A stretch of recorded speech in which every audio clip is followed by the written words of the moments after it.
అందరికీ నమస్కారం అండి. జయగురుదత్త ఎస్విఎస్ ఛానల్కి స్వాగతం సుస్వాగతం.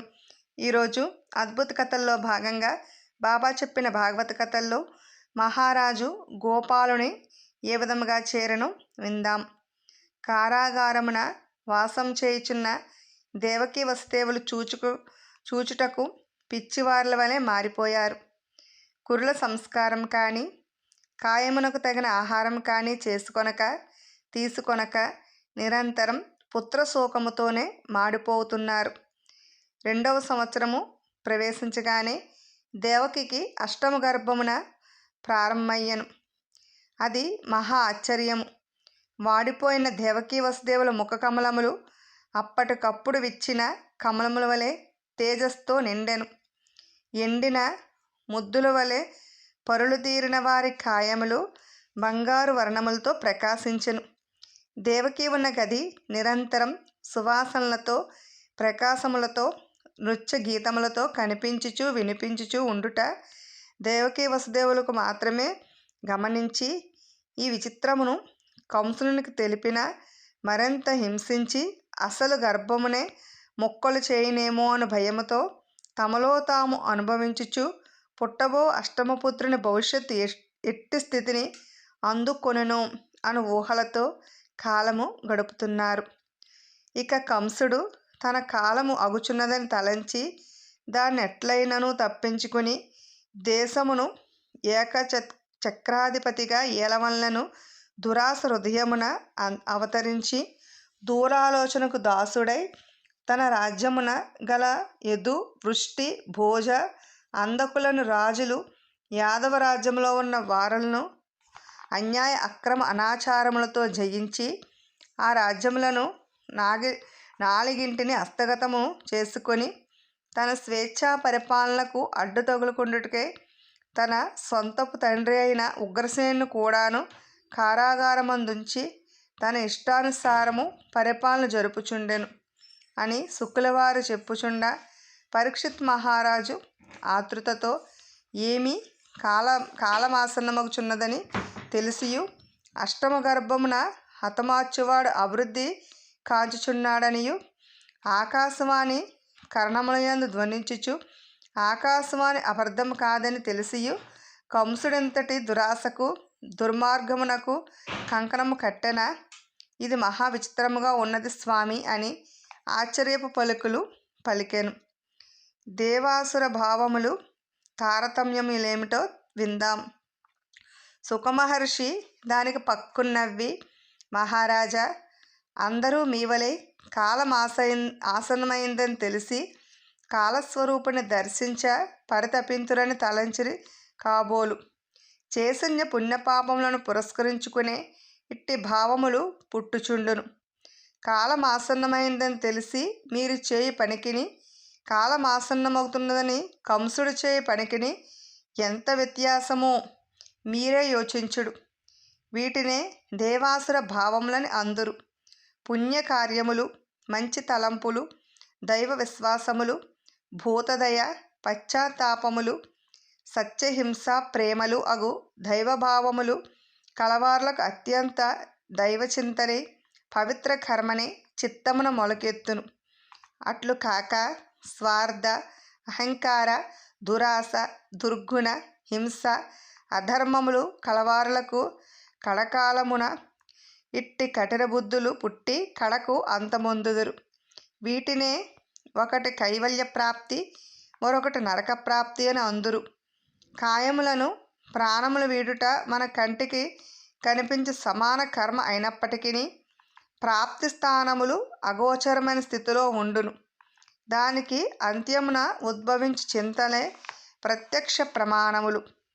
వినాశనము ఒకటి, విష్ణు దర్శనం మరొకటి. అందుకనే లోకులు వినాశకాలే విపరీత బుద్ధి అని అందురు. వినాశ స్థితి నొందుకొను వారులకే ఇట్టి విపరీత బుద్ధులు పుట్టును. విష్ణు సందర్శనము కావాలనుకునే వారికి ఇట్టి విజ్ఞాన బుద్ధులు పట్టబడును అని శుకులు పరీక్షిత్ మహారాజును గురించి హృదయపూర్వకమైన పలుకులు పలక, పరీక్షిత్ మహారాజు, స్వామి, ఇది నా ప్రాప్తి కాదు, మా తాతలు తండ్రులు చేసుకున్న మహద్భాగ్యమే. నన్నిట్టి ఉత్తమ గతికి గొంపోవుచున్నది. అన్నింటికీ మీ బోటి జ్ఞానరత్నములు ప్రకాశము కృష్ణమూర్తి అనుగ్రాసమే నాలో భక్తిరసమును పెంపొందించినది. దీనికి సంఘఫలము కూడా కొంత మేలు కీళ్ళు చేయును. నా జీవితమునకు పుట్టుక మొదలు నేటి వరకు దైవ కటాక్షమే రక్షగా నిలిచి సంచరించును. సత్పురుషుల సంగమము, ధర్మాత్ముల స్నేహము, పండితోత్తముల పరిచయము, పవిత్రులైన తాతల కీర్తులన్నింటినీ మూర్తిగా చేసెను. బుద్ధిమంతులకు మంత్రులు కూడాను నాకు కుడిభుజములుగా ఉండి పవిత్ర ప్రజల అభిమానములను నేనెంత జుర్రుకోగలితిని. కానీ కేవలము నా ప్రయత్నం ఒక్కటియే కాదు. విత్తనం ఎంత ఉత్తమ జాతిదైనను భూమి సారవంతమైనది కాకుండా ఉత్తమ ఫలము అందుకోలేము కదా. నా రాజ్యమున నా పూర్వీకులు, ఋషులు, పండితులు, మంత్రులు, ప్రజలు సరైన వారు కాకుండినా నాకెంతటి ఉత్తమ భావములుండినను భాండము నిండుటకు పవిత్రమైన పాలుండినను ఒక్క చుక్క పుల్లటి మజ్జిగ పడిన పాలు ఎంతయు గడ్డకట్టిపోవునట్లు నా ఉత్తమ భావములు చిత్తము నుండి ఎగిరి చుట్టూ ఉండువార్ల భావములే నాలో చేరి నేనును కంసుని వంటి కఠిన హృదయుడనై ఉండెడివాడను. కాన ఈ పాప కార్యములకు ఆ రాజ్యమందలి పెద్దలు, పండితులు, ప్రజలు, మంత్రులు కొంత దుర్గుణవంతులై దయాదాక్షిణ్య రహితులై ఉందురే అని తలంతును. నా ఊహాగానము యొక్క సత్యాసత్యములు తామే నిర్ణయించ సమర్థులు అని అంతటితో ఆపి ఉన్న ఈ కొద్ది కాలమును పరుల తప్పొప్పులెంచుట్లో పాడు చేయక పవిత్రము చేయుట మంచిది. కనుక నా ప్రాణ సమాన గోపాలుని జన్మగడియలు ఎట్లు సమీపించునో తెలపమని నమస్కరించి కన్నులు మూసుకుని ఆలకించుటకు ఆతృతతో శుకుల వచనములకు వేచియుండెను.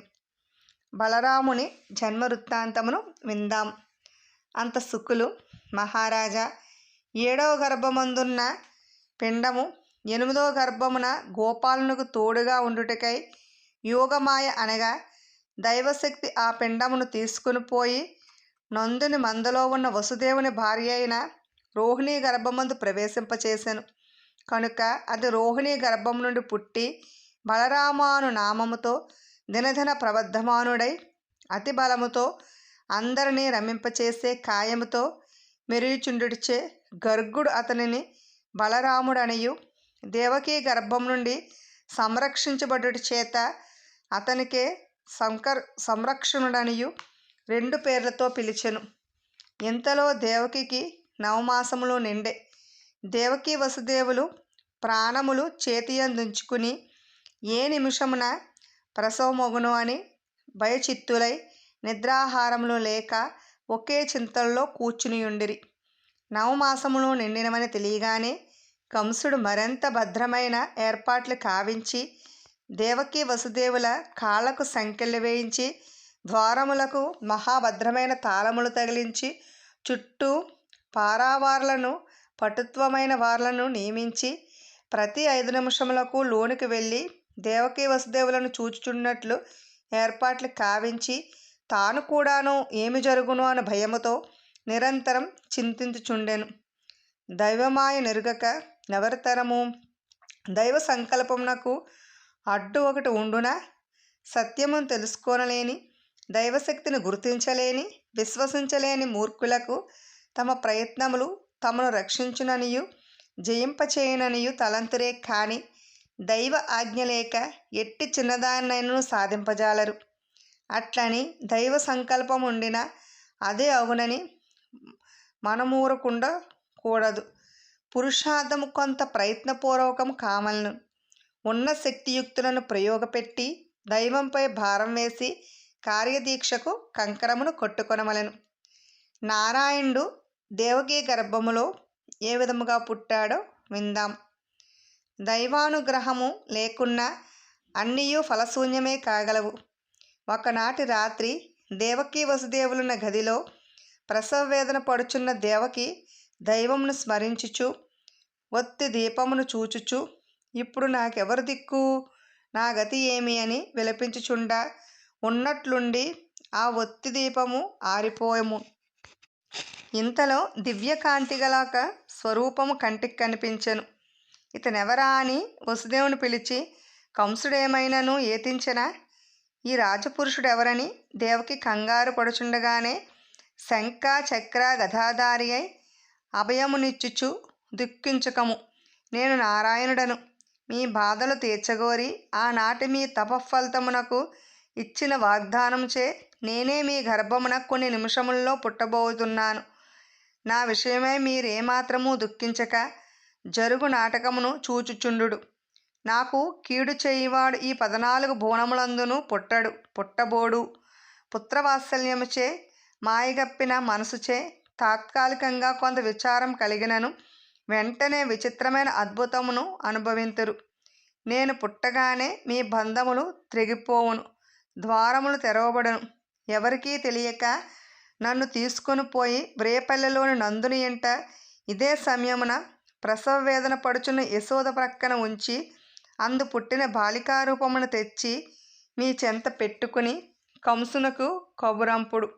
అంతవరకు మధురయందు కానీ వ్రేపల్లయందు కానీ మిమ్మల్ని ఎవ్వరూ చూడక పట్టక నేనే చూచుకుందును అని దివ్యకాంతులతో దేవకీ వసుదేవులను ఆశీర్వదించి జ్యోతిరూపుడై దేవకీ గర్భమున చేరిన కొన్ని నిమిషముల్లోనే ప్రసవమాయెను. అది అర్ధరాత్రి 3:30 గంట బ్రహ్మముహూర్తము. విష్ణుమాయ అగుటచే అందరికీ భరించలేని నిద్రలు ప్రవేశించి ద్వారము కాయవారు, చుట్టూ పారా తిరిగేవారు ఎక్కడి వారక్కడే పడి నిద్రించుచున్నారు. వసుదేవుని చేతులకు కాళ్లకు వేసిన మంచి బలమైన ఇనుప గొలుసులు పట్టుమని తెగినవి. ద్వారములు తెరవబడినవి. బయట చూతుమా, ఆ రాత్రి వేళైనప్పటికీ కోకిలలు కూయుచున్నవి, చిలుకలు కిచకిచలాడుతున్నవి, నక్షత్రములు మినుకు మినుకుమని నవ్వుచున్నవి. వరుణుడు పుష్పవర్షమును కురిపించుచున్నాడా అన్నట్లు చిన్న చిన్న చినుకులు పడుచున్నవి. ఆ చెరసాల చుట్టూ రకరకములైన పక్షులు కిలకిలారావములు జరుపుచున్నవి.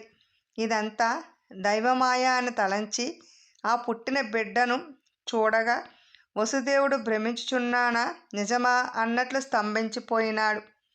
కృష్ణ జన్మ కథ విన్న పరీక్షిత్తు పాము కాటుతో ఎలా మరణించాడో విందాం. మహారాజా, పుట్టిన బిడ్డకు చుట్టూ ప్రకాశము మెరియుచుండెను. అమ్మానాన్నలను చూచి పక్కున నవ్వి ఏదో చెప్పబోవునట్లు తెలియచున్నది.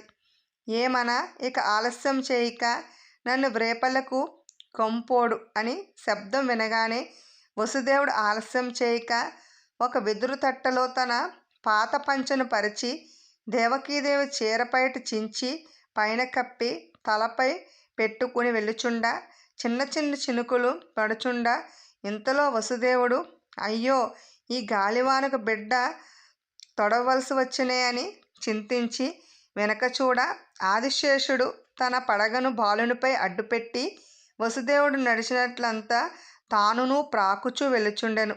దారి పొడవున అన్నియూ శుభసూచకములే. కొలనులో సూర్యకిరణములు రాకపోయినను కమలములు వికసించి వసుదేవుని వైపు ఊగుచున్నవి. ఆనాడు చంద్రుడు లేని రాత్రి అయినను కృష్ణమూర్తిని చూడవలన ఆపేక్ష కాబోలు. ఆకాశమున చంద్రుడు పూర్ణుడై చల్లని కిరణములతో మేఘముల మధ్య నుండి తట్టనున్న బిడ్డను చూచుచున్నట్లు వెన్నెల ఆ తట్టపై మాత్రమే పడుచుండెను. ఇట్టి విచిత్ర శుభసూచకములలో జన్మమొందిన బిడ్డను నందుని ఇంట విడిచి అక్కడే అప్పుడే పుట్టిన బిడ్డను తెచ్చి దేవకీ చేతికి ఇచ్చినో లేదో కెవ్వున ఏడవసాగెను అని చెప్పుచుండగానే పరీక్షిత్ మహారాజు కృష్ణ కృష్ణ అని గట్టిగా అరవజొచ్చెను. ఏమి అని అందరూ చెంతచేరగా ఒక నాగము పరీక్షిత్ కుడికాలు బ్రొటనవేలుపై కాటువేసి సరసరా పరుగెడుచుండెను. అది కాంచి మహారాజుకవి అంత్యగడిలని తలంచి అందరూ కృష్ణ, ద్వారకావాస, బృందావన విహారి అని అంటూ అందరూ ఒకే స్మరణలు చేయజొచ్చిరి. కృష్ణ కృష్ణ కృష్ణ అని మహారాజు నేలవరాలెను. పండితులు వేదములు చదివిరి, భక్తులు భజనలు చేసిరి, ఋషులు జప ధ్యానములు మొదలుపెట్టిరి.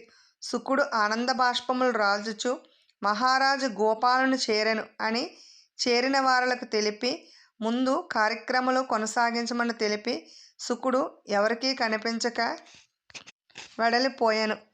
వేదమను వృక్షము నుండి భాగవతమను ఫలమును త్రుంచి ప్రజలకు అందించిన చిలకయే ఆ శుకుడు. అందించిన ఈ ఫలమును ఆరగించి జీర్ణించుకొని ఆత్మానందమును అందుకొందురుగాక. ఆ నందనందుని పొందుదురుగాక. లోకా సమస్త సుఖినో భవంతు. సర్వే జనా సుఖినో భవంతు. ఇక్కడితో భాగవతం సమాప్తయిందండి. మరలా వేరొక అద్భుత కథతో తిరిగి కలుద్దాం. Thanks for watching. అద్భుత కథలను వినాలనుకుంటే ముందుగా మా ఛానల్ని సబ్స్క్రైబ్ చేసుకోండి. బెల్ ఐకాన్ క్లిక్ చేయండి. మేము చేసిన వీడియోస్ నోటిఫికేషన్ కొరకు బెల్ ఐకాన్ క్లిక్ చేయండి. బాబా చెప్పిన భాగవత కథలు వినాలనుకుంటే మా ఛానల్ని సబ్స్క్రైబ్ చేసుకోండి. లైక్ చేయండి, షేర్ చేయండి, కామెంట్ చేయండి. Thanks for watching.